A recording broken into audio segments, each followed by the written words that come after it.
Well, we are going to turn things over now to Matt with an update on this forecast. We had some rumblers earlier. Boy, there's a lot of heavy rain that comes out of these thunderstorms. It's really, bam, it hits hard and then it's out of there. Let's get into it. You and I were talking earlier about precipitable water values. Yes. They are high right Give now, me more. right? I know, Yeah. me too. That's how much moisture you can wring out of the atmosphere, and it's really high right now. And so any rain we get tomorrow, whether it's a severe storm or not, I mean, we're going to crank out some rainfall. So be prepared for that.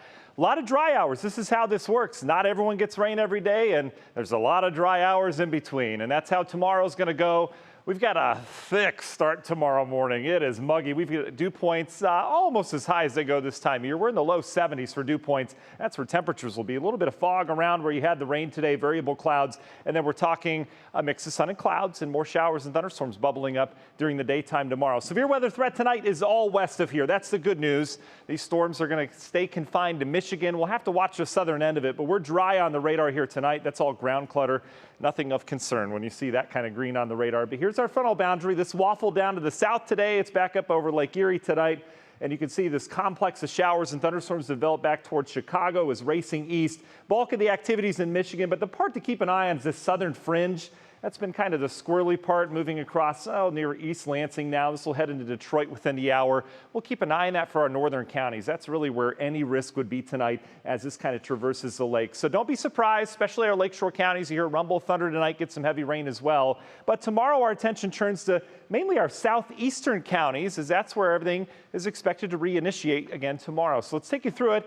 I actually think the models have a decent handle on it tonight. I rarely say that. Here we go. National Design Radar Hour by our forecast. You see that little shower wisping by overnight tonight. Should be a dry start tomorrow. I imagine we'll have some pockets of clouds, a little bit of fog. That should burn off quickly. And then as we go throughout the morning, perhaps some rain down to the south. But this is the part I agree with. I think towards afternoon, we kick off some showers and thunderstorms across the area. And again, some of these are really going to put down some rainfall.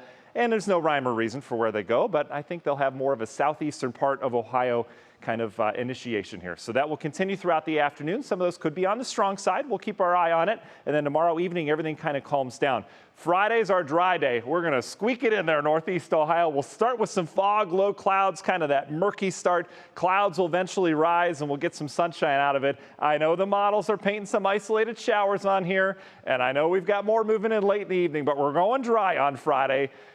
Maybe an isolated shower. Outside of that, it looks good, and it's going to be warm. We're going to be in the mid-80s, a much better day on Friday, comparatively speaking, on radar than what we're dealing with tomorrow. In terms of precip on the year, we'll give you the update here. The number at the bottom is the one you want to pay attention to. We have a nice surplus, 2 inches in the bucket, above average in Cleveland. We've got the deficit still in Akron, Mansfield, right around where you should be. And we've got more rain chances to come. The humidity tells the story as well. Still humid all the way through Sunday.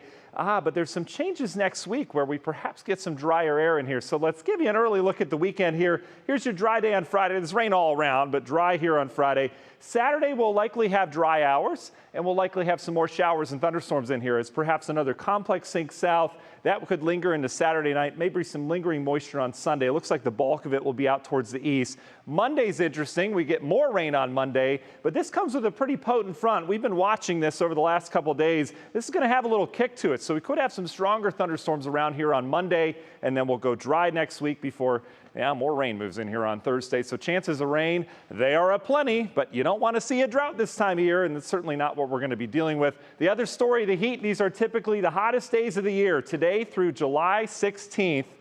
Where's the heat? Desert Southwest. Where does the heat stay? Desert Southwest. 10-day forecast brought to you by Union Home Mortgage.